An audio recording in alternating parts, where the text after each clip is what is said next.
the lost wisdom of Atlantis. Welcome to Sleep Mora. Tonight, let me guide you through a gentle story from history. Close your eyes, relax, and let the past carry you to a peaceful sleep. The philosopher's dawn. Imagine, if you will, the soft, golden light of dawn breaking over crystal clear waters, so pure they seem like liquid diamonds scattered across an endless azure canvas. This is how our story begins, nearly 12,000 years ago, when a time when the world was younger, when magic and wisdom walked hand in hand through marble corridors that gleamed like stars fallen to earth. Take a deep breath with me now. In through your nose, hold gently, and out through your mouth. Let that breath carry away any worries from today. In this ancient time, there lived a philosopher named Critias, not the same Critias that Plato would later write about, but rather a gentle soul whose name would echo through the centuries, inspiring tales that would captivate humanity long after his physical form had returned to the earth. Kriatos had eyes the color of sea foam, hair that caught sunlight like spun silver, and hands that had never known violence, only the gentle touch of ancient scrolls and the careful tending of wisdom gardens. Each morning, as the sun painted the sky in soft pastels of rose and gold, Critias would walk along the terraced gardens of his home city.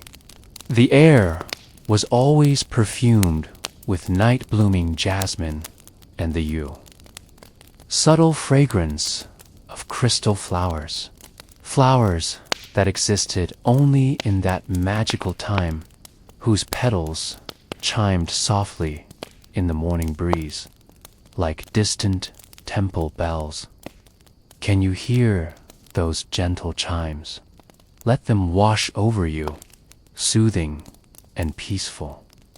Critias lived in what we might call the outer ring of Atlantis, though to him it was simply home. The city was not built as modern cities are built. It grew like a living thing with buildings that seemed to breathe, their walls changing color with the seasons, their foundations rooted so deep in the earth that they drew power from the planet's very heart.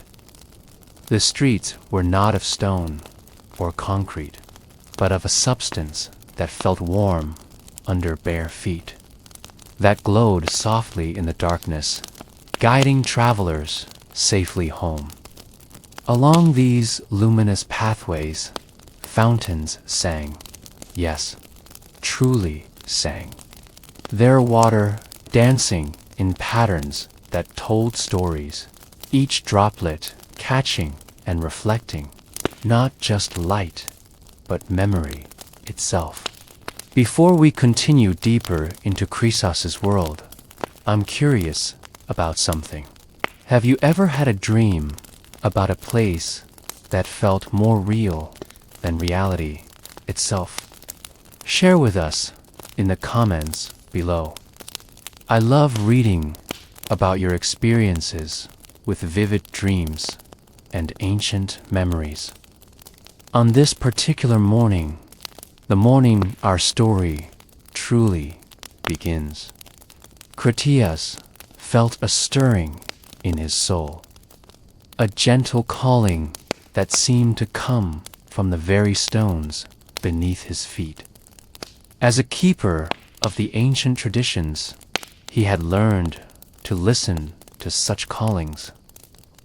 They were rare and precious, like the first notes of a song that had been waiting centuries to be sung. He paused beside a fountain whose waters sparkled with an inner light. And in that crystalline surface, he saw not his own reflection, but glimpses of times yet to come. He saw great ships with white sails crossing vast oceans. He saw scholars in distant lands poring over fragments of knowledge. He saw children yet unborn who would dream of the very city where he now stood. The vision filled him not with sadness for what would be lost, but with a profound sense of purpose. For Critias understood something that few in his time comprehended, that true wisdom is not meant to be hoarded like treasure in a vault, but shared like seed on fertile ground to grow and flourish in ways the planter may never see. Feel yourself relaxing deeper now, as if you too are standing beside that magical fountain, letting its peaceful energy flow through you. The library of living memory. After his vision by the fountain, Critias walked with purposeful but unhurried steps toward the center of the city. The path led through what the Atlanteans called the Gardens of Contemplation, vast spaces where thought itself took physical form. Here, when citizens pondered deep questions, their thoughts would manifest as gentle lights that danced among the leaves, creating ever-changing displays of collective wisdom. Let your thoughts become like those gentle lights, floating freely without judgment or urgency. Children would often come to these gardens not to play as children play in our time, but to listen. For the lights sang, each one carrying the melody of a question asked with sincere heart, and sometimes, if one listened very carefully, the harmony of an answer discovered. Young Creatus, for he was still young then, perhaps only 200 years old by Atlantean measure, which would be like 25 in our understanding, had spent countless hours in these gardens as a child, lying on grass that never needed cutting, beneath trees whose fruit tasted of pure sunlight and whose leaves whispered secrets in languages that bypassed the ears and spoke directly to the soul. But today, he walked past the gardens, though their gentle song called to him. Today, his destination was the great library, not a building as we might imagine, but a living entity that existed partially in the physical world and partially in the realm of collective memory. Imagine with me now. Can you see it? A structure that seems to shift and breathe, its walls made of something between crystal and cloud. The library had no doors, for there was nothing to keep out and nothing to lock in. Knowledge, the Atlanteans understood, belonged to all consciousness, and any attempt to restrict it would only diminish its power. Instead, one simply approached with sincere intention, and the library would recognize the authenticity of that intention, opening itself like a flower opens to the sun. As Critias approached, the walls became translucent, then transparent, then simply permeable. He stepped through and immediately felt the embrace of 10,000 generations of accumulated wisdom. The sensation was not overwhelming.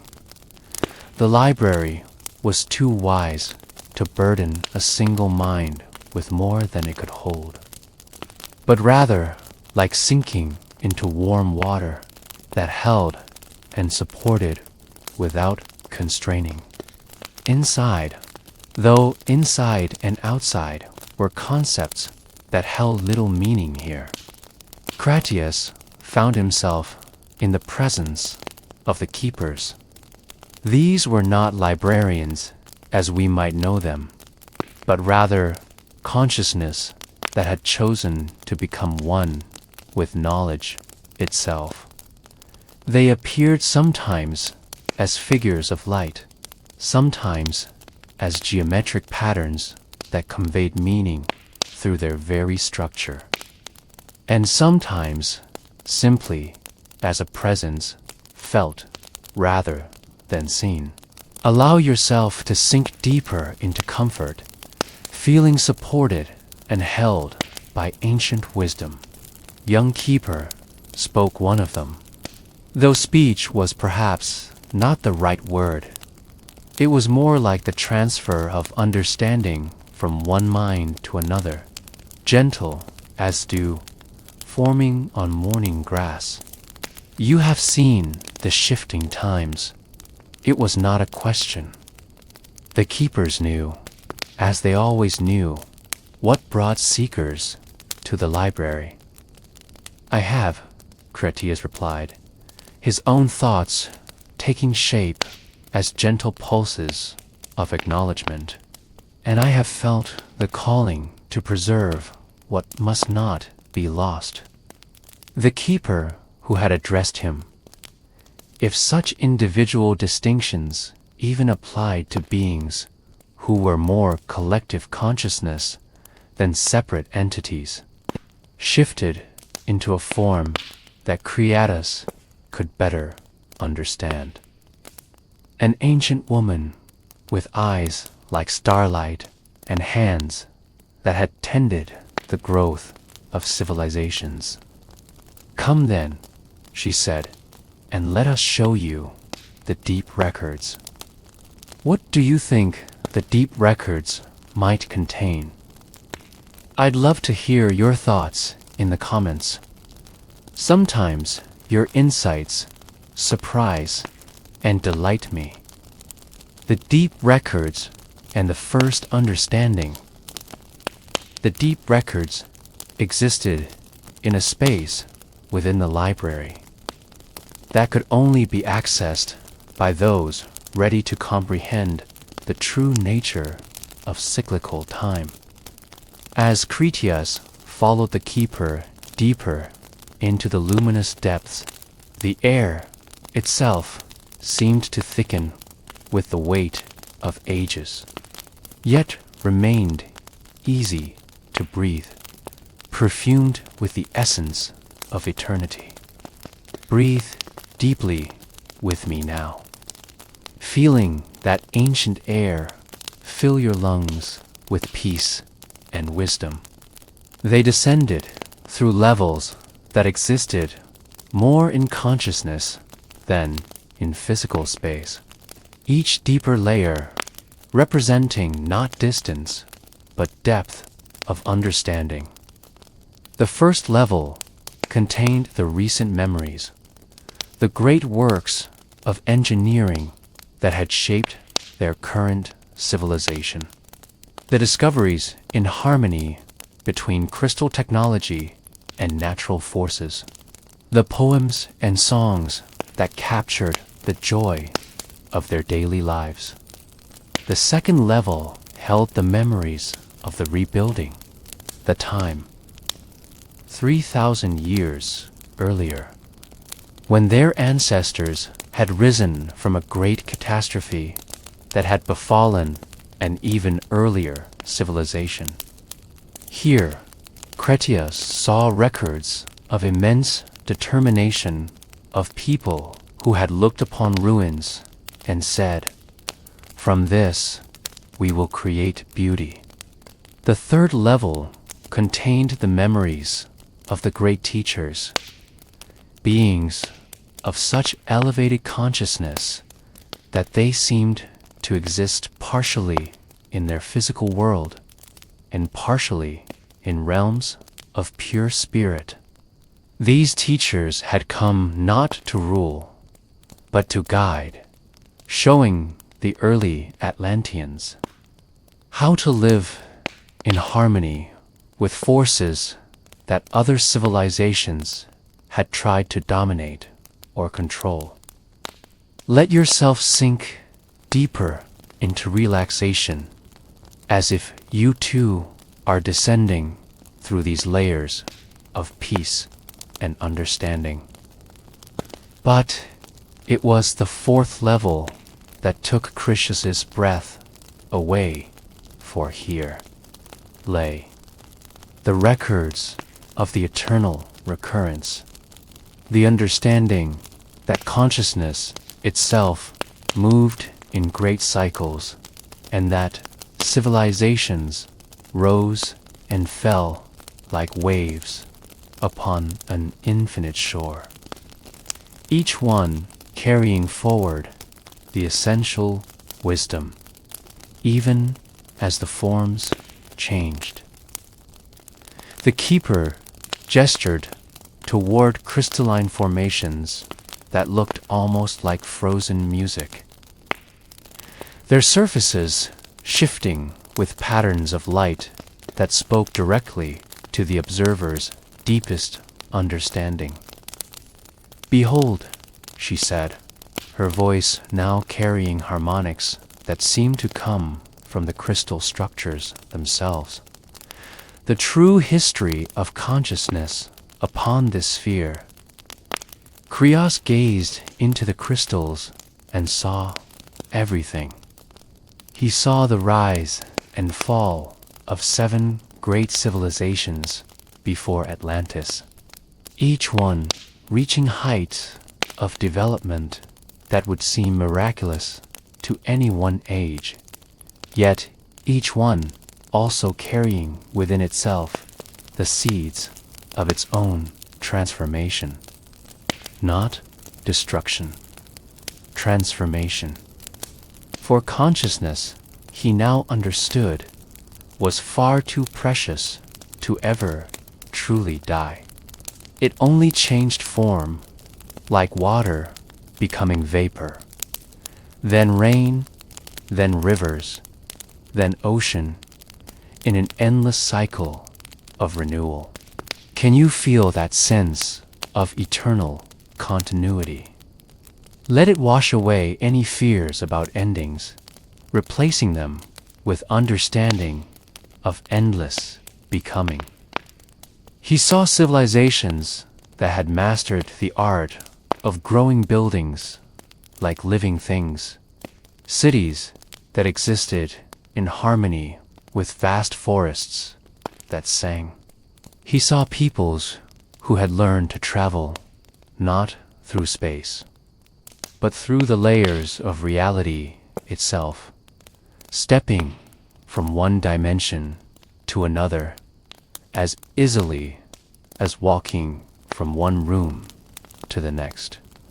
He saw the star travelers, those who had come from distant suns, not in ships of metal, but in vessels of pure intention, bringing gifts of knowledge that could only be received by civilizations ready to use such gifts with wisdom rather than for dominance.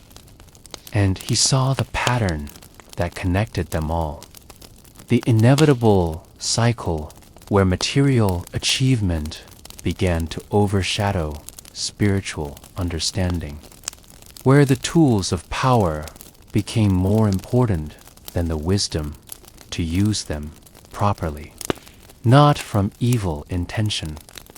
For the beings in all these civilizations had been essentially good, but from the simple momentum of focusing too much on the external and too little on the internal. Before we continue with what Krios learned next, I want to pause and ask you something. In your own life, have you ever noticed cycles repeating? Patterns that seem to want to teach you something? Share your observations in the comments. I find that we often help each other recognize important patterns just by sharing our experiences. The Wisdom Keeper's plan, as the full scope of the cyclical pattern revealed itself to Krios. He felt not despair, but a profound sense of responsibility mixed with hope. For he could see that while the external forms of civilizations changed, the essential wisdom accumulated, growing stronger with each cycle. Each civilization built not just upon the achievements of its predecessors, but upon their understanding as well. Let that feeling of hope and purpose fill you now, gentle and warming like sunlight on your skin. The Keeper, watching Krios absorb this understanding, began to glow more brightly, her form becoming more defined and somehow more real, as if his comprehension was giving her greater substance. Now you understand, she said, why you have been called. Your civilization stands at the crossroads, as all civilizations must. The time of external building is drawing to a close, and the time of internal preparing has begun. Krios nodded, feeling the weight and honor of what was being asked of him. Around them, the crystal formations pulsed with gentle rhythms, like the heartbeat of the earth itself. But how, he asked, how does one preserve wisdom that exists not in books or buildings, but in the living understanding between souls? The Keeper smiled, and her smile was like watching the sun rise over calm waters. Come, she said, and let us show you the great work that has already begun. They moved to a section of the deep records that Krios had not noticed before. Or perhaps it had not existed before, materializing only when his understanding was ready to comprehend it. Here, the crystals were different, smaller, more individual, each one glowing with a unique light that somehow harmonized with all the others. Imagine these crystals, each one special and unique, yet part of a greater symphony of light. Let that image bring you deeper peace. These, the Keeper explained, are the soul records. Each crystal contains not just information, but the living essence of understanding. Wisdom that has been not just learned, but lived and felt and integrated into the very being of those who carried it. Krios looked more closely and saw that each crystal seemed to contain an entire universe of experience. In one, he glimpsed the joy of a master craftsman whose hands had learned to shape crystal as easily as clay, but who had also learned that the true art was not in the shaping, but in allowing the crystal to reveal its own inherent beauty. In another, he saw a healer whose touch could mend, not just bodies, but the spaces between souls that had been torn by misunderstanding. There were crystals that held the laughter of children who had learned to play games that were also profound spiritual practices, and others that contained the quiet contentment of gardeners who had discovered that tending plants was also tending the connection between earth and sky. Feel yourself surrounded by this treasury of gentle wisdom, each piece contributing to your own inner peace. The great work, the keeper continued, is the seeding. As our civilization approaches its time of transformation, we are placing these essence crystals throughout the world, embedding them in locations where they will remain undisturbed. Waiting for what? Critias asked, though he was beginning to suspect the answer. Waiting for the time when consciousness is ready to receive them again. They will call to those who are prepared, drawing them to the places where these gifts lie hidden. The wisdom will not be lost. It will simply sleep and dream and wait for the right moment to awaken. Critias understood now why he had been called. His role would not be to try to prevent the transformation that was coming. Such prevention was neither possible nor desirable, as it was part of the natural cycle. Instead, his role would be to help ensure that when the time came, the most essential wisdom would be preserved in forms that could survive the passage of ages. As you rest in this understanding, feel any anxiety about the future gently melting away, replaced by trust in the continuity of all that is truly valuable. But there is more, the keeper said. And now other keepers began to materialize around them, each one carrying a crystal that pulsed with its own unique light. The seeding has already begun, but it requires those who can bridge the worlds, those who can take the wisdom from this place and time it properly for its awakening in ages yet to come. The Council of Bridges. What followed was something that Creatus would remember for the rest of his very long life. The convening of the Council of Bridges. This was not a formal meeting as we might imagine such things, but rather a gathering of consciousness that occurred simultaneously in the great library and in dozens of other locations throughout Atlantis, connected by the crystalline networks that formed the hidden infrastructure of their civilization.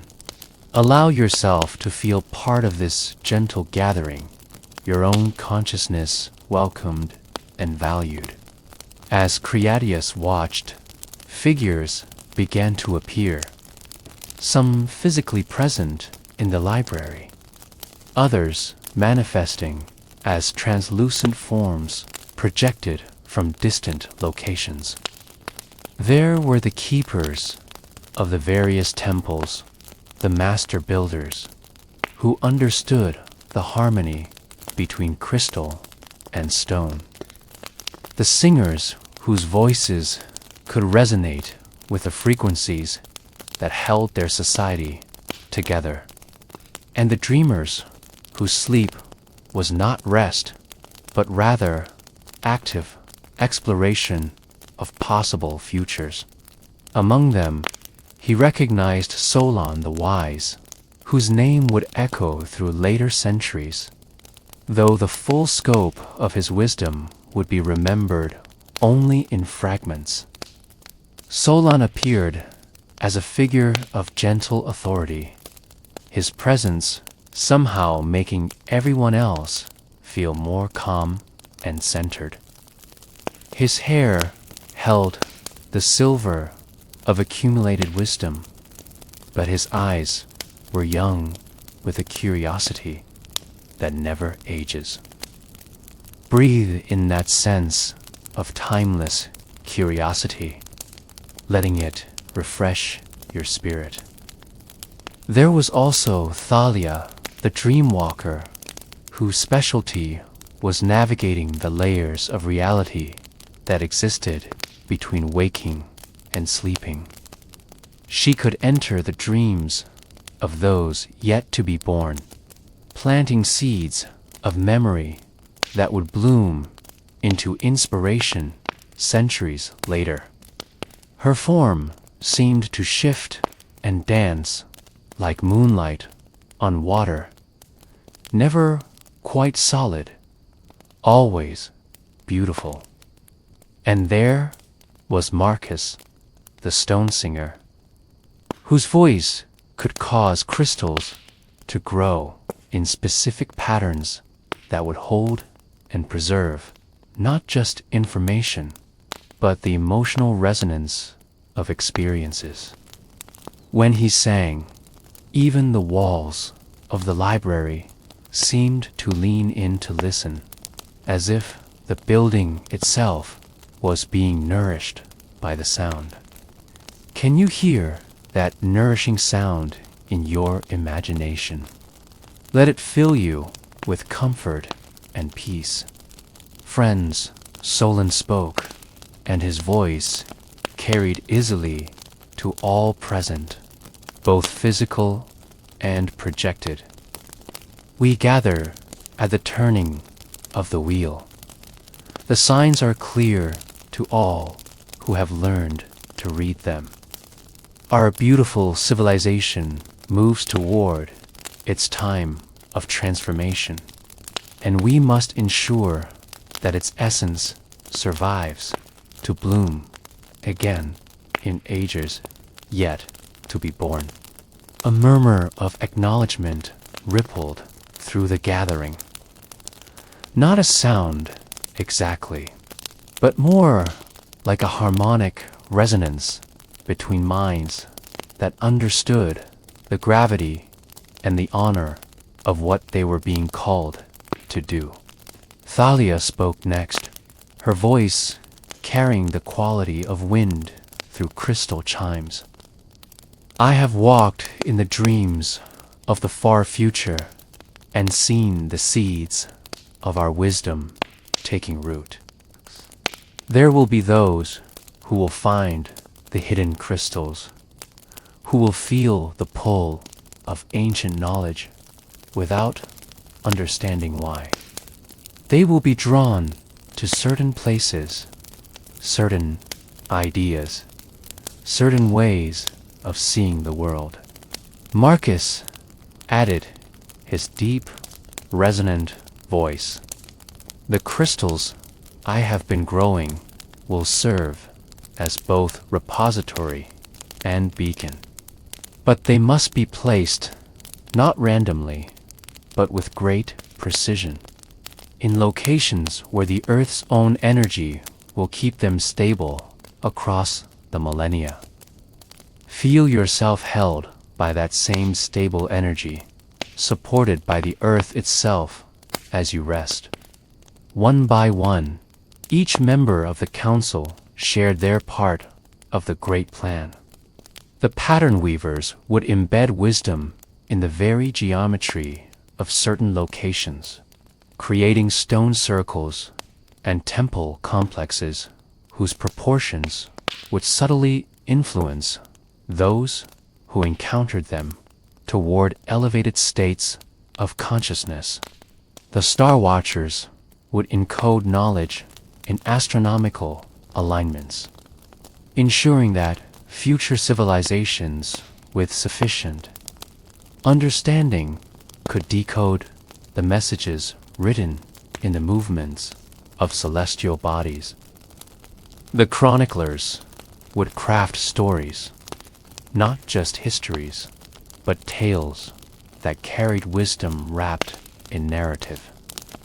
Myths that could survive the collapse of civilizations because they spoke to the universal experiences of consciousness itself.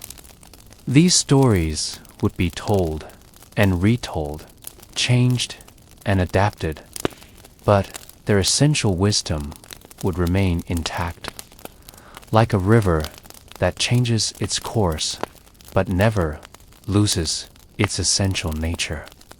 Let yourself become part of this eternal story, feeling your own role in the great continuation of wisdom. The seating begins. As the council concluded its planning, the work began immediately. For Kryasas, this meant embarking on journeys to the far corners of the Atlantean realm, carrying with him crystals that had been carefully attuned to specific locations where they would wait out the centuries in patient silence. Imagine yourself on one of these peaceful journeys, traveling through a world of extraordinary beauty. His first journey took him to the western reaches, where the great temples stood at the edge of the ocean that stretched endlessly toward where the sun completed its daily rest. These temples were not built, but grown, coaxed into existence through a partnership between human intention and the willingness of stone and crystal to take on new forms. The temple of the eternal flame stood at the westernmost point, its spires reaching toward the sky like frozen music. Here, the priests and priestesses had maintained for 3,000 years a fire that burned without fuel, sustained purely by the devotion and focus and tension. This flame would be one of the last things to fade as their civilization transformed, and it would be one of the first signs to return when the wheel completed its turn. Kryatius arrived at sunset when the temple's crystal spires caught and amplified the light of the dying day, painting the surrounding landscape in hues of gold and rose that existed nowhere else on earth. The high priestess, a woman whose age was uncountable, but whose spirit remained eternally youthful, greeted him not with words, but with a smile that communicated volumes. Feel that warm greeting surrounding you, welcoming you into this sacred space. Together, they walked through corridors that hummed with harmonic frequencies, past chambers where other priests and priestesses sat in meditation, so deep that their bodies glowed with the same light as the crystals around them. They were not separate from their temple. They had become part of it, their consciousness intertwined with its structure in ways that transcended the boundaries between self and environment. In the central chamber where the eternal flame danced without consuming anything, Cretias was invited to place his crystal, a specially attuned piece that would absorb and hold the essence of this place, preserving not just its appearance, but its spiritual resonance. As he set the crystal in its designated alcove, something beautiful happened. The eternal flame seemed to recognize the crystal's purpose and reached out to it, not physically, but with tendrils of pure intention. The crystal began to glow with the same light as the flame, and Cratius understood that a connection had been established that would endure long after the temple itself had returned to the earth. Before we continue with the next part of Krishna's journey, I'm curious about your own experiences with places that felt sacred or special to you. Have you ever been somewhere that seemed to hold a kind of timeless peace? I love hearing about these experiences in the comments. They remind us that the sacred spaces are unjust in stories, but all around us. The Mountain of Memories. Cratius' second journey took him to the northern peaks, where the Mountain of Memories rose like a sleeping giant against the star-scattered sky. This was perhaps the most sacred site in all of Atlantis, for here the earth itself had been transformed into a living repository of collective wisdom. Imagine walking up a path that seems to glow with its own inner light, each step bringing you closer to profound peace. The journey up the mountain took 3 days, not because of the distance, but because the mountain itself would only allow visitors to ascend at the pace that their consciousness could handle the increasing intensity of accumulated wisdom. To rush would be to risk being overwhelmed by the sheer volume of accumulated experience stored in the mountain's crystal heart. On the first day, Cratius walked through forests of trees whose leaves whispered with the voices of poets, their words creating a constant, gentle symphony of verse that spoke to the heart rather than the mind. These were not just any poets, but those whose work had achieved such resonance with universal truth that their words had taken on a life of their own, continuing to inspire long after their creators had moved on to other forms of existence. Let those whispered poems wash over you, bringing comfort and beauty to your thoughts. The path wound between groves where the trees themselves told stories, not in words, but through the patterns of their growth, the arrangement of their branches, the way their roots intertwined beneath the earth. Each grove held a different narrative, tales of love that transcended the boundaries between species, stories of friendship that lasted across multiple incarnations, legends of courage that inspired not through the willingness to remain gentle in the face of fear. As night fell, Cratius made camp beside a stream whose water carried not just nourishment for the body, but clarity for the mind.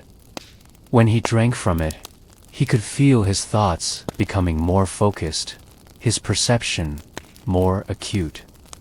Dreams came to him that night, not his own dreams, but the dreams of the mountain itself, showing him visions of all those who had made this pilgrimage before him, and all those who would make it in ages yet to come. Feel yourself drinking from that same stream of clarity, your mind becoming peaceful and clear. The second day's journey took him through the cloud gardens, where the mountains' peaks caught and held the moisture from the sky, transforming it into mists that carried the fragrance of flowers that bloomed only in the space between earth and heaven. Here, he encountered the cloud shepherds, beings who had learned to tend thoughts as others tended flocks, guiding wandering ideas back to their true purposes, nurturing concepts that were not yet ready to manifest, protecting insights that were too delicate for the harsh light of ordinary consciousness. These shepherds appeared sometimes as figures wrapped in mist, sometimes as geometric patterns that danced through the air, and sometimes simply as a presence that made confused thoughts become clear and scattered attention become focused. They greeted Cratias with the same gentle welcome he had experienced throughout his journey, recognizing in him a kindred purpose. Allow any scattered thoughts to come together now, guided by that same gentle, shepherding presence. The third day brought him to the crystal caverns near the mountain's peak, where the accumulated wisdom of ages had crystallized into physical form. These were not crystals as we might know them, but living repositories of experience that could communicate directly with consciousness, bypassing the limitations of language and thought. Here, he met the memory keepers, ancient beings who had chosen to merge their individual consciousness with the collective wisdom of their people. They appeared as figures of living crystal, their forms shifting and changing as different aspects of accumulated knowledge came to the fore. Young Cedar, one of them, addressed him, and the voice seemed to come from the cavern walls themselves. "You carry heavy cargo." Cretias nodded, feeling the weight not just of the crystals in his pack, but of the responsibility they represented. "I carry the hope of continuity." "Hope is never heavy," replied another memory keeper, "but fear of loss can weigh down even the strongest soul. Release that fear, young one. What is truly valuable cannot be lost, only transformed." Let those words ease any burdens you've been carrying, any fears about what might be lost. The placement of forever. In the heart of the crystal caverns, Cretias found the spot that had been calling to him, a formation of natural crystal that seemed to pulse with the heartbeat of the mountain itself. This was where his most precious cargo would be placed, a master crystal that contained not just information, but the living essence of what it meant to be truly civilized. Take a moment to consider what that might mean, to be truly civilized. This crystal held the memories of morning conversations between friends who had known each other across multiple lifetimes.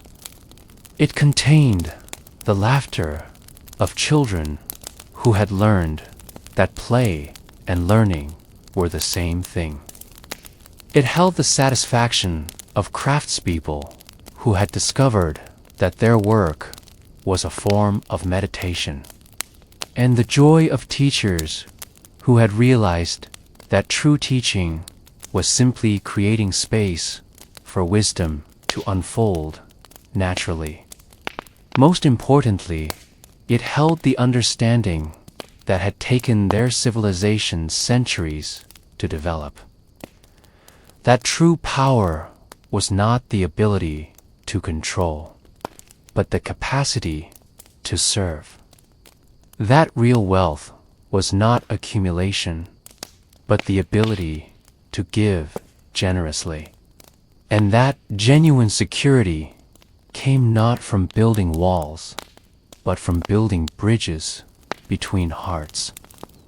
As Creatus placed the master crystal in its destined location, the entire mountain seemed to sigh with satisfaction. The crystal settled into place, not just physically, but energetically, becoming part of the mountain's living structure. He could feel the network of connections activating threads of light, an intention that linked this crystal to all the others that had been placed throughout their realm. Feel yourself connected to that same network of light, part of something beautiful and eternal. The memory keepers gathered around him as he completed the placement, their crystal forms glowing more brightly in acknowledgement of the work accomplished. "It is well done," they said, speaking now with unified voice. "The seed is planted in good soil. It will sleep peacefully until the time of awakening comes." "How will we know when that time arrives?" Creatos asked. "You will not," they replied, and somehow this brought comfort rather than concern.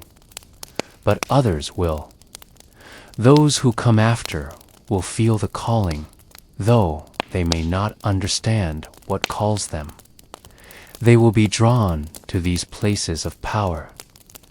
And slowly, gradually, the memories will begin to surface, not as foreign information imposed from without, but as recognition of what they have always known in their deepest hearts.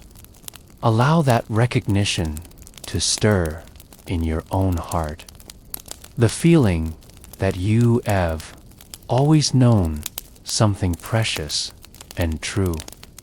The singer's last song, Krishas's final journey, took him to the southern islands, where the singers had their great conservatory, a collection of structures that existed as much in sound as in stone, buildings that were constantly being rebuilt and reshaped by the songs of those who dwelt within them.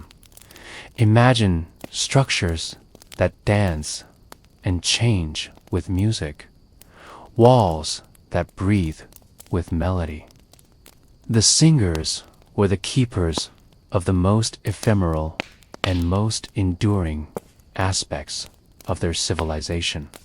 They understood that sound, properly applied, could reach parts of consciousness that no other medium could touch. Their songs could heal not just bodies, but the spaces between souls. Their harmonies could bridge gaps in understanding that logic could never cross. But more than healers or teachers, the singers were weavers of time itself. They had learned to craft songs that could embed themselves in the fabric of reality. Melodies that would echo across centuries, waiting to be heard by ears that were ready to understand their message.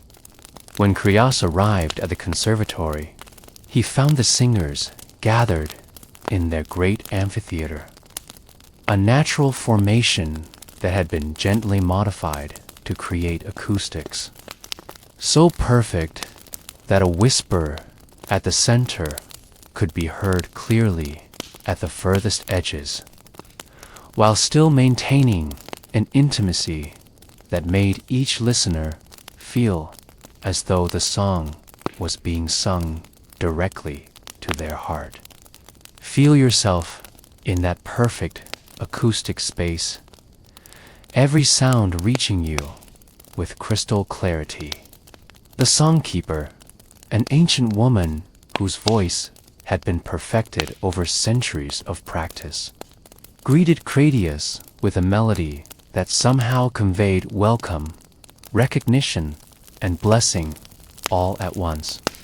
She led him to the center of the amphitheater, where a crystal formation had been grown specifically to hold and broadcast the final song of their civilization.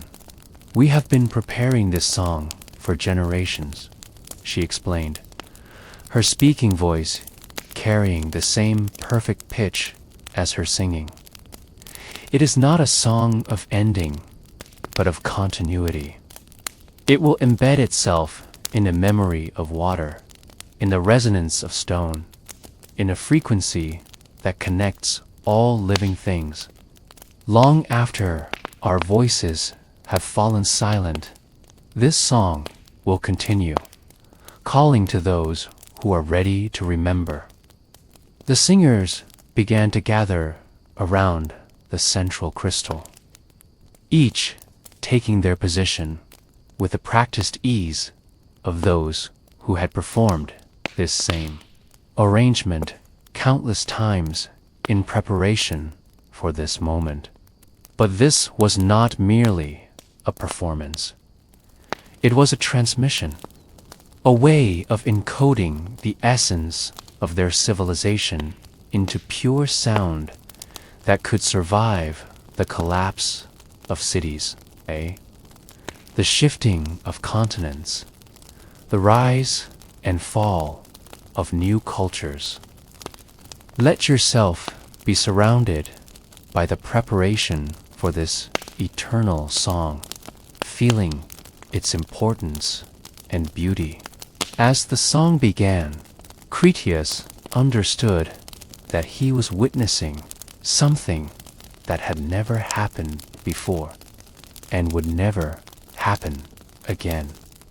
This was not just music, but the crystallization of everything their people had learned about harmony. Not just musical harmony, but the harmony between individual and community, between civilization and nature, between the material and the spiritual. The melody began with a single voice, the songkeeper herself, singing a theme so simple that a child could learn it, yet so profound that scholars could spend lifetimes discovering new meanings within its gentle curves and pauses. Let that simple, profound melody bringing you deeper peace. One by one, other voices joined, each adding their own thread to the growing tapestry of sound. But this was not like choruses we might know. Each voice maintained its individuality, even as it blended perfectly with the whole. The effect was like watching separate streams of water flowing together to form a river, each maintaining its own character while contributing to something greater than itself. As the song developed, Critias began to understand its true purpose. This was not just a preservation of their culture's musical achievements. It was a map, a guide for future consciousness that would show the way back to the understanding they had achieved. The melody lines traced patterns that corresponded to the placement of the crystal repositories, creating a sonic blueprint that would help future seekers find their way to the hidden wisdom. Feel yourself following that gentle musical map, each note leading you toward deeper understanding and peace. The harmonies encoded the relationships between different aspects of their knowledge, showing how their understanding of crystal resonance connected to their agricultural techniques, how their architectural principles reflected their social structures, how their healing arts grew from their understanding of the interconnectedness of all life. As the song reached its crescendo, the crystal at the center of the amphitheater began to glow, absorbing not just the sound, but the intention behind it, the love and hope and careful wisdom that the singers were pouring into this final gift to the future. And then, as gently as it had begun, the song came to its close. Not an ending, but a completion, like the satisfied sigh at the end of a perfect day. The crystal continued to glow, and Cretius could feel that the song had indeed embedded itself not just in the crystal, but in the very air, the stone, the water that surrounded them. Let that sense of completion and satisfaction fill you now, like the contentment at the end of something beautiful, the great dreaming. As Cretius completed his journeys and returned to the capital city, he found it transformed, not physically. The crystal spires still caught in scattered sunlight in patterns of impossible beauty. The singing fountains still told their stories in liquid verse. The gardens of contemplation still glowed with the gentle lights of peaceful thought. But there was a different quality to the energy of the place, a sense of turning inward, of preparation for a great transition. The Atlanteans had begun what they called the Great Dreaming, a collective meditation that would help guide their civilization through its approaching transformation. Imagine an entire city filled with this sense of peaceful preparation, everyone moving with gentle purpose. People went about their daily lives, but with a quality of presence and attention that made even the simplest activities feel sacred. Children still played, but their games had taken on the character of rituals that prepared them for whatever forms of existence awaited them in the times to come.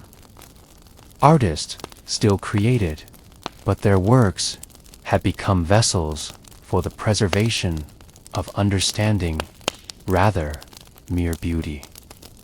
In the great plazas, circles of meditation had formed spontaneously.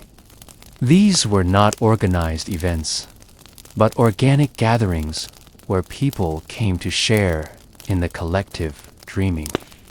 Some sat in silence, their consciousness helping to maintain the stability of the transition process.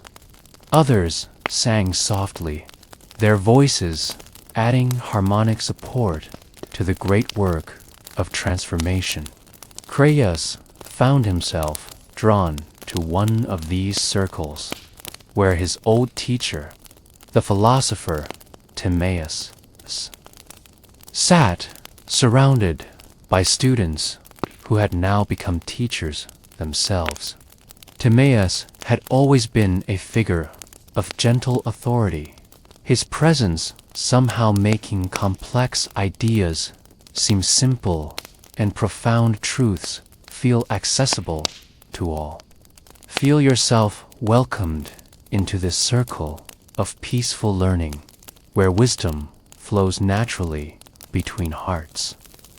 Ah, young Critias, Timaeus said, opening eyes that sparkled with joy at seeing his former student.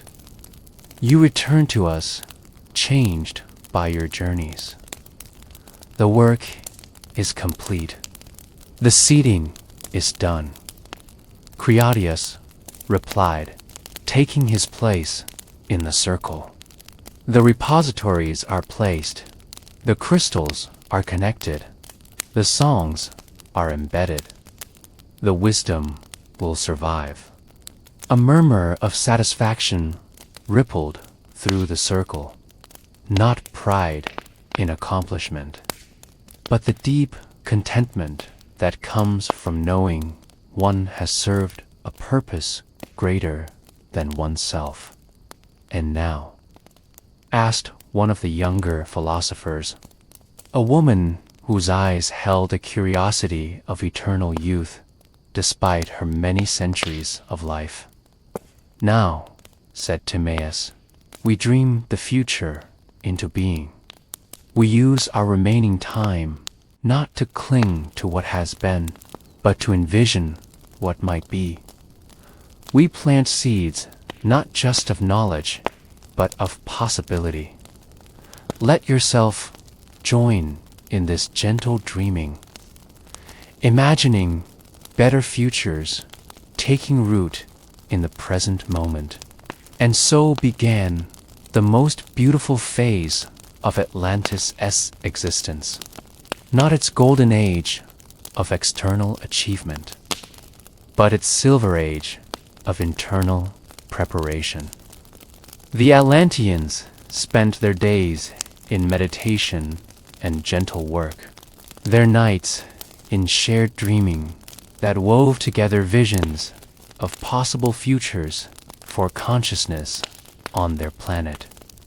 They dreamed of civilizations that would arise from the ashes of many fallen cultures, each one carrying forward the best of what had come before, while adding its own unique gifts. They dreamed of technologies that would serve life rather than dominating it, of social structures that would honor both individual uniqueness and collective wisdom.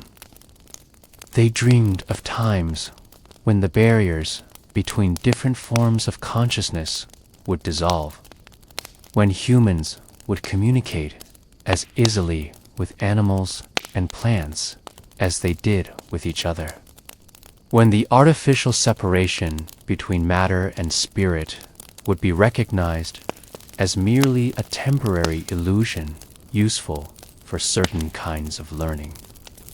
Feel yourself part of these beautiful dreams, your own hopes and visions contributing to the gentle weaving of better tomorrows, the time of gentle transformation. If this story is bringing you the peace you're looking for, I would be so grateful if you take a moment to like this video. It really helps others find this content when they need it most. And if you know someone who might benefit from these gentle historical journeys, please feel free to share this with them. There's something magical about discovering these stories together. The transformation, when it came, was not the violent catastrophe that later legends would describe. The Atlanteans, through their great dreaming, had managed to guide their civilization's transition into something far more gentle and graceful. Breathe deeply as we witness this peaceful transformation, feeling yourself surrounded by the same grace. It began with the youngest children, who started speaking of memories that belonged to no single lifetime. They would describe places they had never seen, people they had never met, knowledge they had never been taught. But rather than being disturbing, these memories brought them joy, as if they were remembering beloved friends from long ago.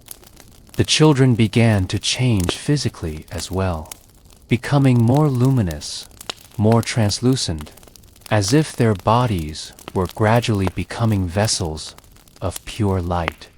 They could still touch and be touched, still laugh and play, but they seemed to exist partially in the physical world and partially in some other realm that adults could only glimpse. Feel yourself touched by that same luminous quality, your own being becoming lighter and more radiant. The crystal structures throughout the city began to respond to these changes, glowing more brightly, singing with new harmonics that seemed to come from beyond the boundaries of normal sound. The fountain's stories became more vivid, their water patterns creating images that moved and danced with increasing complexity and beauty. Adults found themselves remembering things, or rather, recognizing that the boundary between individual experience and collective memory was far more fluid than they had previously understood. A craftsperson might suddenly remember techniques from civilizations that had ended millennia ago. A gardener might find herself knowing the songs that made certain flowers bloom in response to pure intention. But these were not foreign intrusions into their consciousness. They felt like the recovery of something that had always belonged to them, the remembering of who they truly were beneath the temporary identities they had adopted for this particular incarnation in physical form. Allow yourself that same sense of remembering something you've always known, some deep truth that feels like coming home. The philosophers and teachers began to understand that what they had thought of as death was actually just another form of transformation, a stepping from one kind of existence into another, like moving from one room to another in a vast, beautiful house. The fear that had driven so much of their preservation efforts melted away, replaced by curiosity about what forms consciousness might take in its next phase of exploration. Creatus found himself changing as well. His body remained solid and present, but his awareness expanded to encompass not just his individual perspective, but the collective experience of all the consciousness that had ever lived in their realm. He could feel the presence of every person whose wisdom had been stored in the crystal repositories, not as separate beings, but as aspects of the one great consciousness that expressed itself through countless individual forms. Feel that same expansion of awareness, that sense of being connected to all wisdom, all love, all understanding, the living legacy. As the transformation continued, the Atlanteans discovered that their preservation efforts had been even more successful than they had hoped. The crystals they had placed were not just storing their wisdom. They were alive, growing, adapting, preparing themselves to be found by future seekers. Imagine these living crystals of wisdom, pulsing gently with preserved love and understanding. Creaus, now serving as a bridge between the transforming present and the preserved past, found himself able to communicate directly with a crystal network. He could feel each repository as a warm presence in his expanded consciousness, like distant stars that spelled out messages of hope across the vast dark of time. The crystal in the temple of the eternal flame had begun to resonate with the spiritual practices that future civilizations would develop. It was already reaching forward through time, connecting with the meditation techniques of distant cultures, the prayer practices of traditions not yet born, the contemplative arts of peoples who would find their own paths to the same truths the Atlanteans had discovered. The master crystal in a mountain of memories was dreaming itself into legend, ensuring that stories of its existence would surface in the folklore of many cultures. These stories would seem like fantasy to most who heard them, but they would call irresistibly to those who were ready to begin seeking the deeper truths they preserved. Let yourself be called by those same stories, feeling the pull of ancient wisdom waiting to be rediscovered.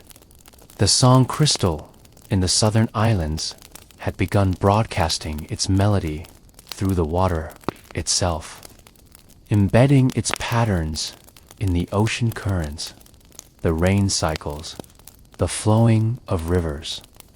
Musicians in times to come would sometimes catch fragments of this melody in their dreams, thinking they had composed something new, not realizing they were remembering something eternal.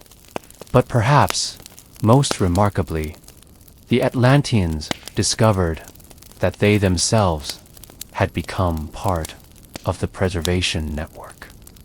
Their transformed consciousness was somehow encoding itself into the fabric of reality itself, preparing to serve as guides and teachers for future seekers. Those who had become most translucent during the transformation found that they could exist simultaneously in multiple time periods, serving as what later legends would call guardian spirits, angels, or wise guides, who appeared at crucial moments to offer help and direction. Feel yourself surrounded and supported by these timeless guides, their love and wisdom always available to you. Creatos realized that he was being prepared for a similar role. His consciousness was expanding not just across space, but across time, allowing him to perceive the future moments when the preserved wisdom would begin to emerge again. He could see scholars in distant centuries who would be drawn to certain archaeological sites, not knowing that they were following the call of the crystal repositories. He could see mystics and philosophers who would receive sudden insights that seemed to come from nowhere, but were actually the flowering of seeds planted long ago in the collective unconscious of their species. He could see ordinary people who would be drawn to certain places of natural beauty, feeling a peace and understanding there that they couldn't explain. Not knowing that they were standing above ancient wisdom that was gently influencing their consciousness from beneath the earth. Before we continue with the final chapters of our story, I'm curious about your own experiences or sudden understanding. Have you ever had a moment when you just knew something to be true, even without logical proof? I'd love to hear about these experiences in the comments. They often point to the same kind of timeless wisdom our story is exploring, the eternal students. As the great dreaming deepened and the transformation progressed, something beautiful began to happen among the Atlanteans. They discovered that becoming wisdom keepers had not made them teachers in the traditional sense, but rather eternal students of the mysteries of consciousness. Feel yourself embracing that same spirit of eternal learning, always curious, always growing. Those whose bodies had become most translucent found that they could perceive layers of reality that had always existed but had been invisible to normal awareness. They could see the threads of connection that linked all living things, the patterns of energy that underlay what appeared to be separate objects, the flows of intention and attention that actually shaped what others thought of as solid reality. But rather than making them feel superior to those who couldn't see these things, this expanded perception filled them with even greater compassion and humility. They understood now that every level of consciousness was perfect for its own stage of development, and that what seemed like ignorance was actually just a temporary focusing of attention that served its own important purpose. Kriyatas found himself spending long hours in conversation with beings who existed at many different levels of the transformation. Some were still primarily physical, their wisdom expressing itself through skilled hands that could shape crystal and stone into forms of impossible beauty. Others had become so translucent that they could barely maintain individual form, their consciousness flowing like water between the boundaries of self and other. Imagine sitting in such a circle of diverse consciousness, each being contributing their unique perspective to a shared understanding. What emerged from these conversations was not a philosophy or doctrine, but rather a living understanding of how consciousness evolved and grew. They discovered that what they had thought of as their individual lives had actually been just single movements in a vast symphony that encompassed all. Awareness everywhere. Each person's experiences, struggles, joys, and insights were notes in this greater composition. The difficulties they had faced were not mistakes or punishments, but rather the complex harmonies and rhythms that gave the symphony its depth and beauty. The love they had shared was the melody that connected all the separate notes into a unified song. This understanding brought with it a profound sense of peace and purpose. Every choice they had made, Every lesson they had learned, every kindness they had offered or received, had been contributing to something infinitely beautiful and meaningful. Let that same understanding bring peace to your own life, seeing all your experiences as valuable notes in a greater symphony. The Atlanteans began to understand that their role as wisdom keepers was not to preserve their particular culture as achievements, but to serve as gardeners of consciousness itself. They were tending the eternal growth of awareness, helping it to unfold and develop across time and space in ways that served the greatest good of all life. This realization brought with it a deep joy that was unlike anything they had experienced before. It was not the excitement of personal achievement or the satisfaction of problem solving, but rather the quiet bliss that comes from knowing oneself to be perfectly aligned with the deepest purposes of existence itself, the ripples of forever. As word of the Atlanteans' transformation began to spread to the outer reaches of their realm and beyond, something unexpected happened.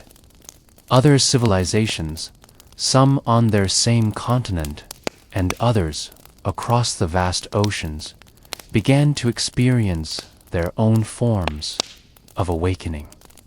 Feel yourself part of this gentle wave of awakening consciousness, spreading outward like ripples on still water.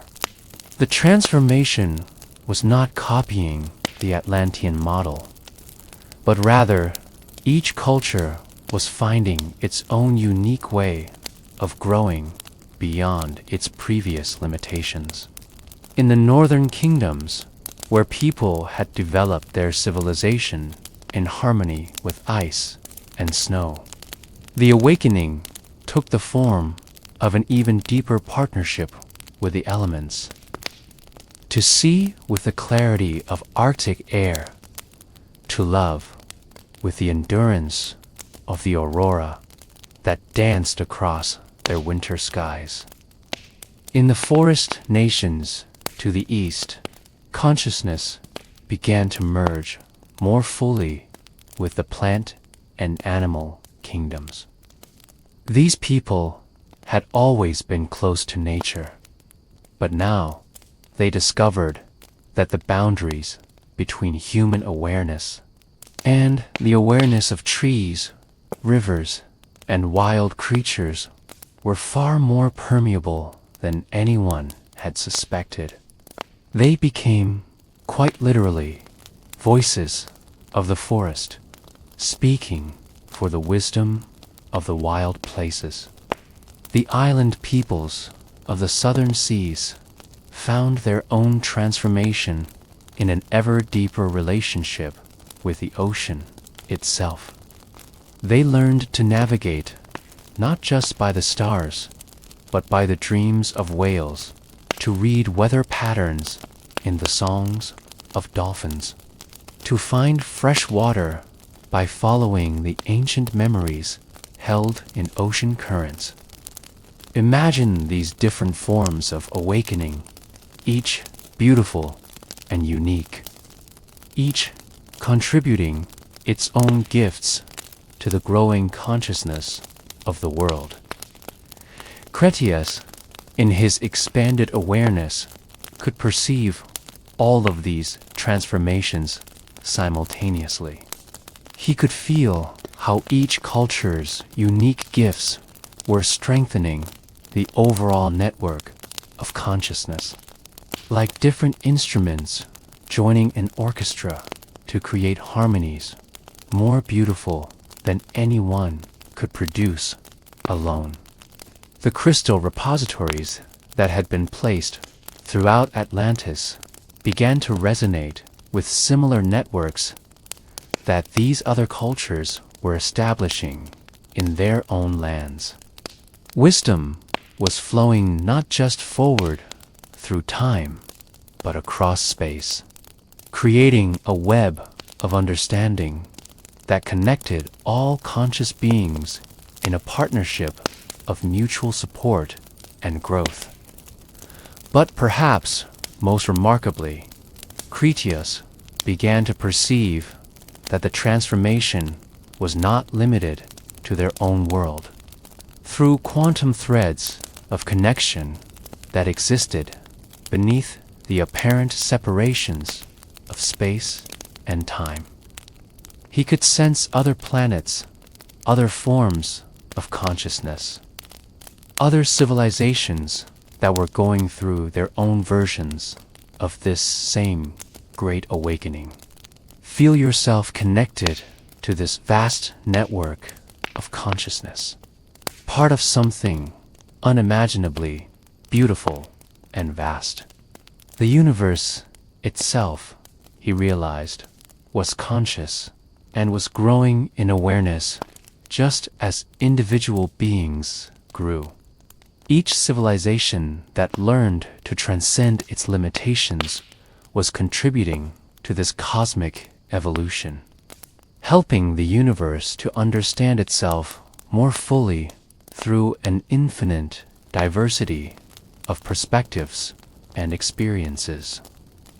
This was why the preservation of wisdom was so important, not just to help future human cultures, but to ensure that the unique insights developed by each form of consciousness would continue to contribute to the greater understanding that was slowly emerging across all of space and time.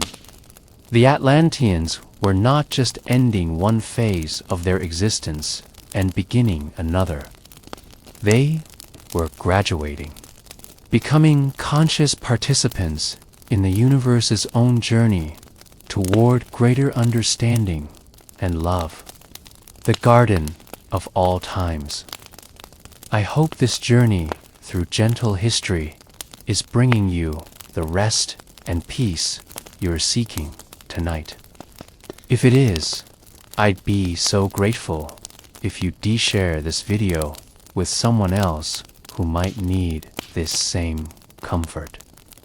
Sometimes the most beautiful gift we can give someone is helping them find a moment of peace in their day. In the final phase of their transformation, the Atlanteans discovered that they had become gardeners of time itself.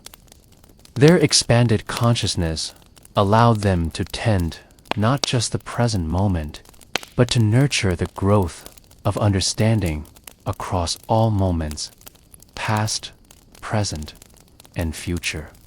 Imagine yourself as a gardener in this timeless garden, tending the growth of wisdom across all of history. Cretius found himself able to visit the moments when future seekers would discover the hidden repositories.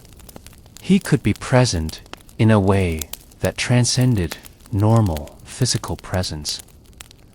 When archaeologists would uncover certain artifacts that would puzzle them with their inexplicable beauty and precision, he could whisper inspiration to the scholars who would spend their lives trying to understand these discoveries, guiding them toward insights that would benefit not just their research, but their souls. He could see the moments when ordinary people walking in certain places of natural beauty would suddenly be filled with an inexplicable sense of peace and understanding. He could tend these moments like a gardener tending flowers, ensuring that the experience would plant seeds of wisdom that would continue to grow throughout those people's lives.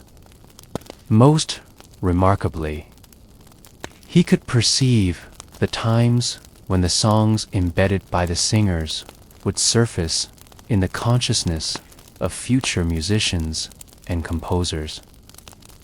He could be present when these artists would suddenly hear melodies that seemed to come from beyond their individual creativity.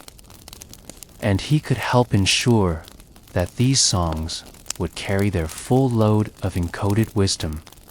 Let yourself hear one of those eternal songs now, a melody that carries peace and understanding directly to your heart.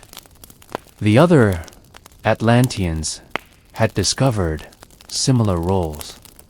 The healers had become eternal physicians, working across time to ease suffering and promote wholeness wherever and whenever conscious beings were in need. Their presence could be felt in the gentle touch of a nurse, the wisdom of a doctor who somehow knew exactly the right treatment, the comfort that came to someone suffering alone in the dark. The teachers had become eternal educators, inspiring curiosity and understanding in classrooms and libraries and quiet moments of study across all of history. A student struggling with a difficult concept might suddenly find clarity, not knowing that an ancient Atlantean teacher was present, offering the gift of understanding that transcends the limitations of time. The artists had become eternal creators, inspiring beauty and meaning in the work of painters and sculptors and writers and musicians throughout all ages.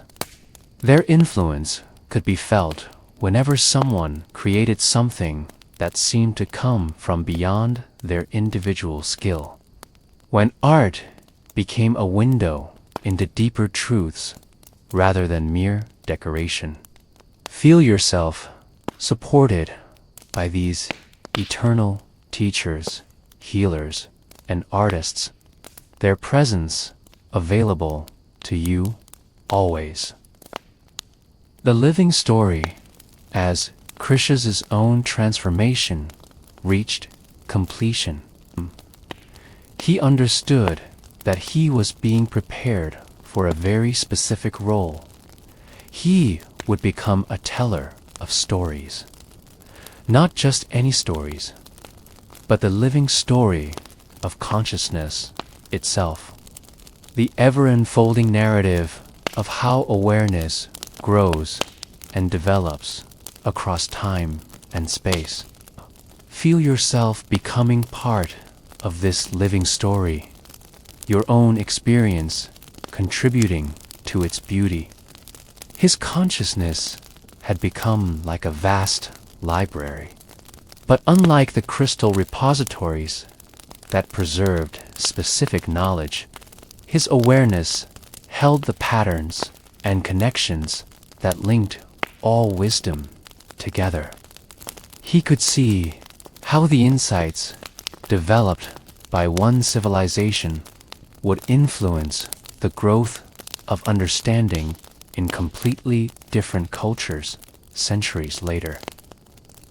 He could perceive how individual acts of kindness and understanding created ripples that would continue to influence events across vast spans of time.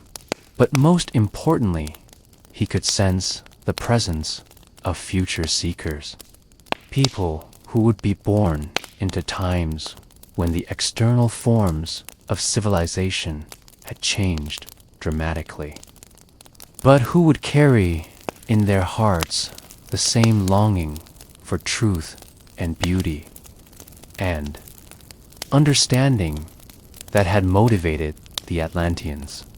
These future seekers would not need to rediscover Atlantis as a place or a time. They would need to rediscover it as a state of consciousness, a way of being that prioritized wisdom over power, harmony over domination, service over acquisition.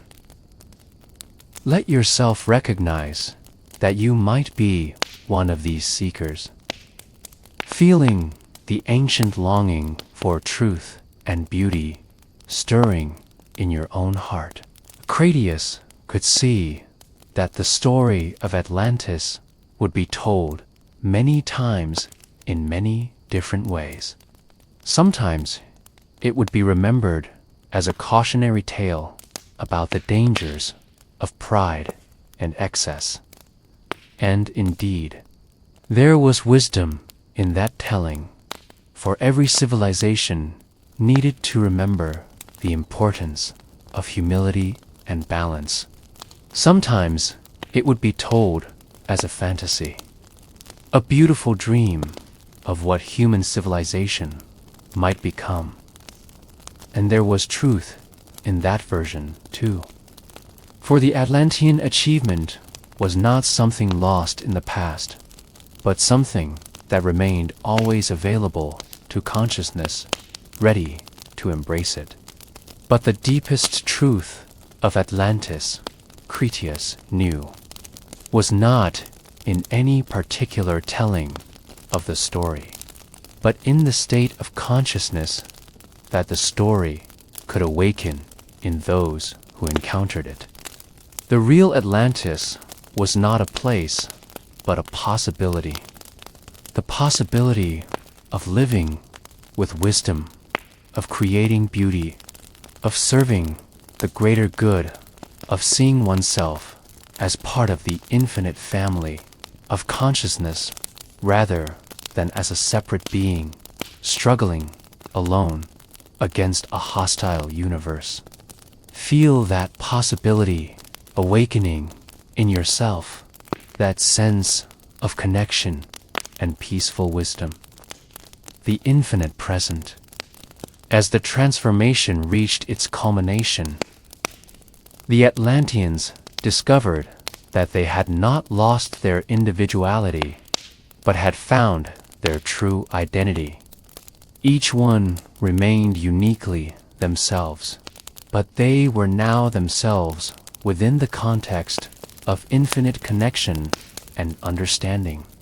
Let yourself experience that same sense of being perfectly yourself, while also being connected to everything. Critias found that his personal history, his childhood in the crystal gardens, his studies with the philosophers, his journeys to place the wisdom repositories, his participation in the great dreaming, all of these experiences remained vivid and precious. But now he could see how they were also part of countless other stories, how his individual journey was both completely unique and perfectly universal. He could remember being a child who had first wondered about the nature of consciousness while watching lights dance in the gardens of contemplation. But he could also remember being every child who had ever looked up at the stars and wondered about their place in the universe. He could remember his joy at discovering a new philosophical insight, but he could also remember the joy of every seeker who had ever suddenly understood a truth they had been struggling to grasp. Feel yourself held in this perfect balance between your unique individual story and your connection to the universal human experience. The boundaries between self and other had not disappeared. Rather, they had become permeable, allowing for a flow of understanding and compassion that enriched rather than diminished individual identity. Critias was more himself than he had ever been, precisely because he was no longer trapped within the limitations of thinking himself separate from the rest of existence. In this state, he could perceive what the Atlanteans called the infinite present, the recognition that all moments exist simultaneously. That past and future are simply different ways of experiencing the eternal now that contains all possibilities. From this perspective, the fall of Atlantis was not a tragedy, but a transformation. Not an ending, but a new beginning. The civilization had not been destroyed. It had been elevated, lifted beyond the need for physical form, transformed into a resource that could serve consciousness. Throughout all of time, rather than existing only in one particular place and era, rest in this understanding of the eternal present, where nothing is ever truly lost, only transformed into new forms of beauty and service. The eternal return. In the deepest phase of the great dreaming, Critias experienced what he came to understand as the eternal return. The recognition that consciousness moves in great cycles, but each cycle rises to a higher level than the one before. Like a spiral staircase that seems to return to the same place, but is actually climbing toward greater understanding. Feel yourself moving on this same upward spiral, always growing, always returning to familiar truths at deeper levels. He could see how the seeds they had planted would indeed sprout in future times, but not as mere repetitions of Atlantean civilization. Each new flowering would incorporate the wisdom of Atlantis, while adding its own unique discoveries, creating forms of culture and consciousness that would be both familiar and wonderfully new. There would be times when future civilizations would rediscover the techniques for growing crystal structures, but they would use these techniques in ways that Atlanteans had never imagined, creating beauty that would surpass even their achievements. There would be times when the art of collective dreaming would emerge again, but practiced by peoples who would bring to it the accumulated wisdom of all the cultures that had arisen and transformed between Atlantis and their own time. Most beautifully, there would be individuals in every age who would spontaneously rediscover the core insights that had made Atlantean civilization possible. The understanding that consciousness is the fundamental reality, that love is the force that connects all beings, that wisdom grows through service rather than domination. Feel yourself as one of these individuals, rediscovering eternal truths in your own unique way. These individuals would not need to study ancient texts or decode mysterious artifacts, though some might be drawn to such studies.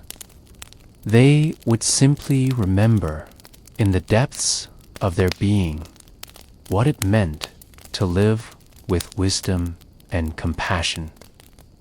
They would find themselves naturally creating beauty, naturally serving others, naturally seeking understanding rather than mere knowledge.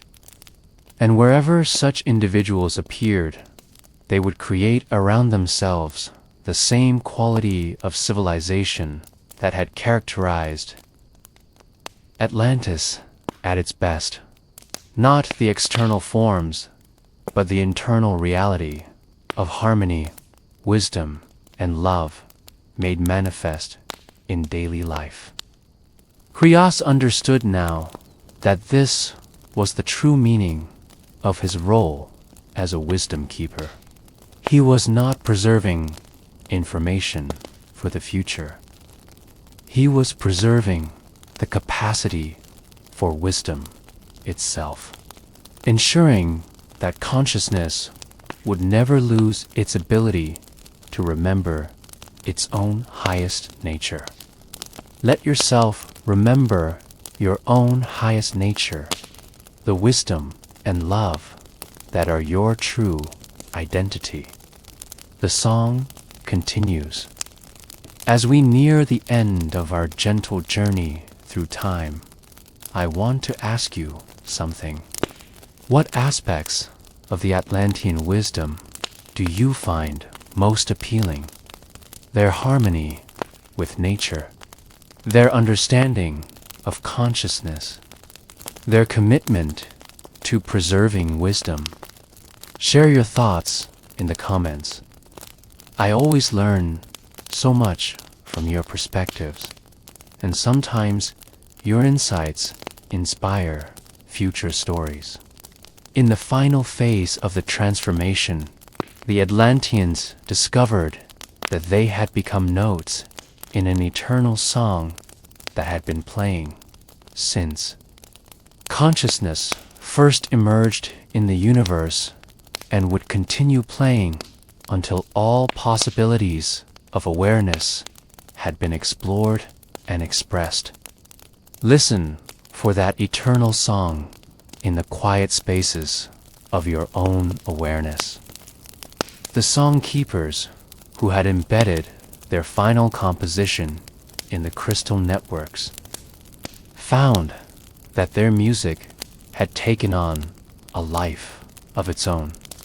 It was no longer just a song created by Atlanteans, but had become a song that consciousness itself was singing, using their composition as one movement in an infinite symphony. Krios could hear this greater song, and in it he could distinguish countless melodies, the songs of every civilization that had ever existed, the individual themes of every conscious being that had ever lived, the harmonies created when different forms of awareness learned to work together in understanding and love. The Atlantean melody was beautiful within this greater composition, but it was not the most important theme, nor was it meant to dominate the others. It was simply one perfect expression of consciousness exploring its own nature, contributing its unique gifts to the whole while learning from all the other voices in the choir. Feel yourself as part of this cosmic choir, your own life adding its irreplaceable voice to the eternal song.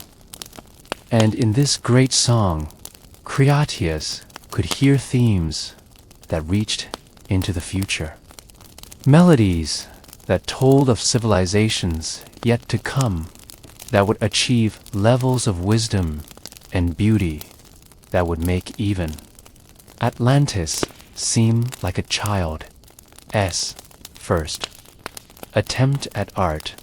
He could hear the songs of spacefaring cultures that would carry consciousness to distant stars, of civilizations that would learn to communicate with forms of awareness so different from human thought that no current language had words for them. He could hear the melodies of individual souls who would be born in times of great challenge and would respond not with fear or anger, but with even greater love and understanding, their lives becoming songs of such beauty that they would heal the hearts of all who encountered them. Most wonderfully, he could hear the approaching crescendo of the great symphony, the time when all the individual voices of consciousness would recognize their unity and begin to sing together in perfect harmony, not losing their individuality, but expressing it within the context of absolute cooperation and love. Let yourself sing along with this eternal song, your own voice, perfect and necessary, exactly as it is. The dawn that never ends. As our story draws to its gentle close, Critias found himself standing once again beside the fountain where his journey had begun.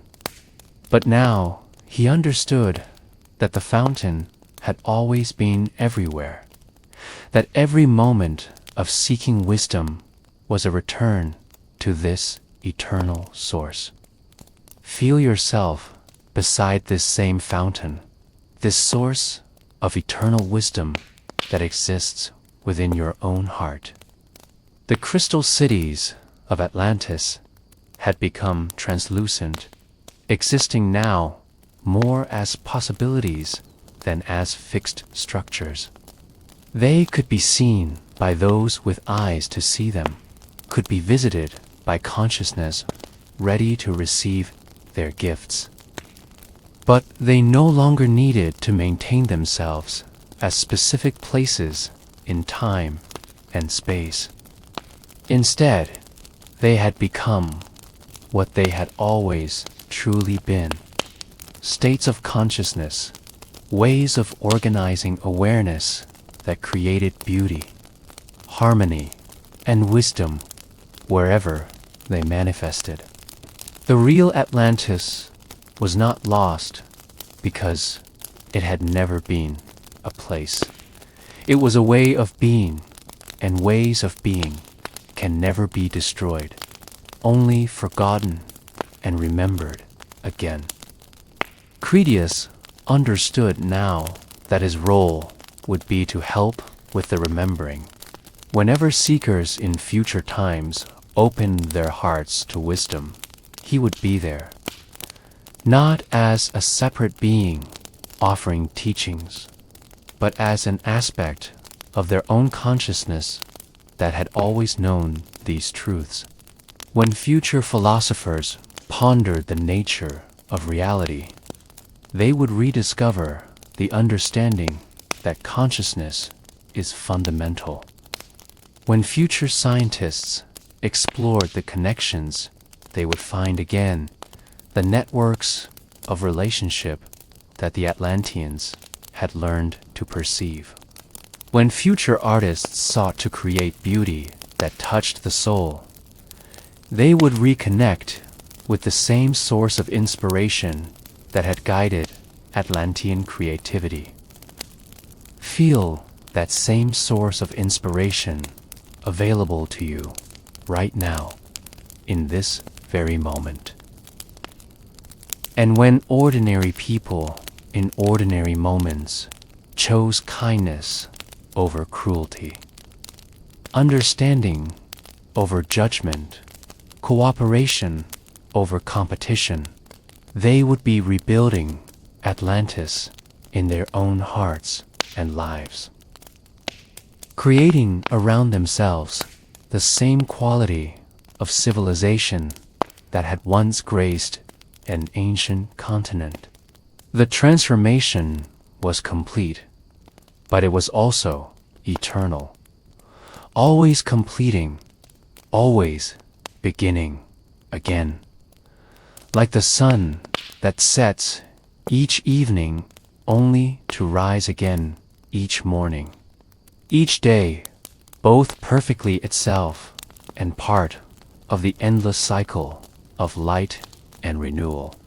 As Cretius's individual story merged into the larger story of consciousness itself, his final understanding was that there had never been any separation between the seeker and the sought, between the wisdom keeper and the wisdom, between the individual soul and the infinite source from which all souls emerged.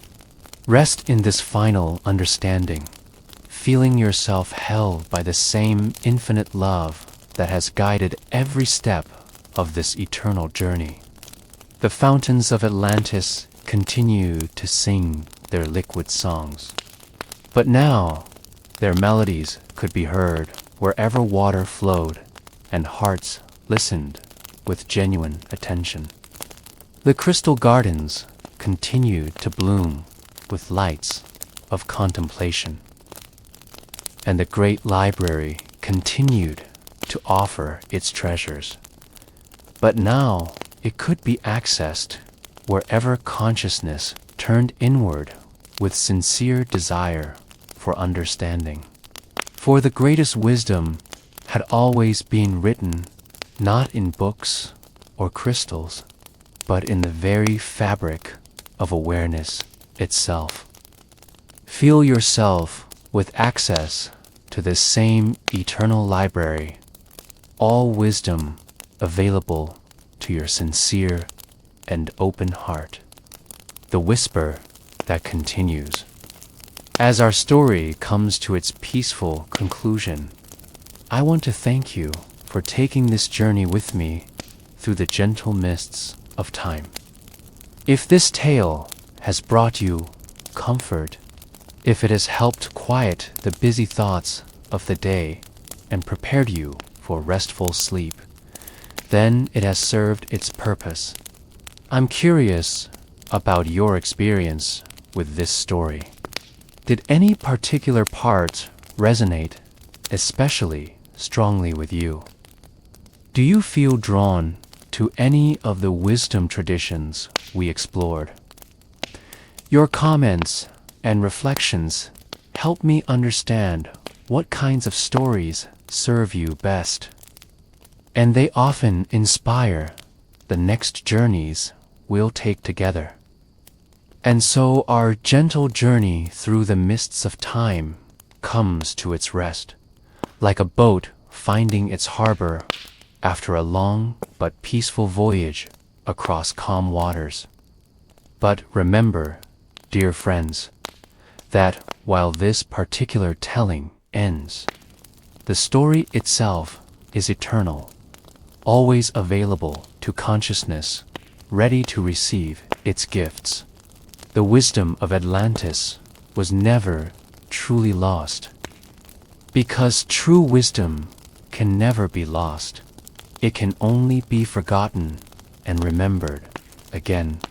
And in your own moments of seeking truth, of choosing compassion, of creating beauty, of serving something greater than your individual self, you are remembering, you are rebuilding. You are continuing the story that began before time and will continue beyond the last star. Let yourself drift now into peaceful sleep, knowing that you carry within yourself all the wisdom you seek, that you are part of an eternal story of consciousness growing in understanding and love.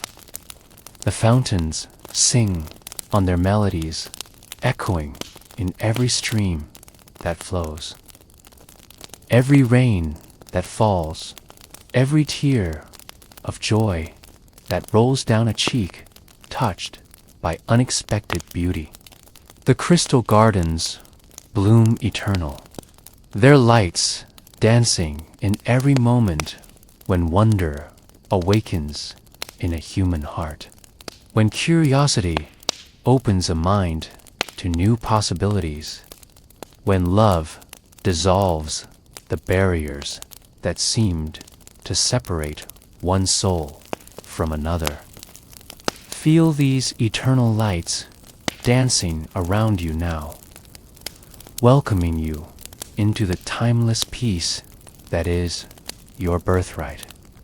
And somewhere in the space between sleeping and waking, between memory and dream, the gentle philosopher Critias continues his eternal work, not as a figure from the distant past, but as an aspect of consciousness itself, always present whenever wisdom is sought with a sincere heart, always available whenever someone chooses understanding over judgment, love over fear.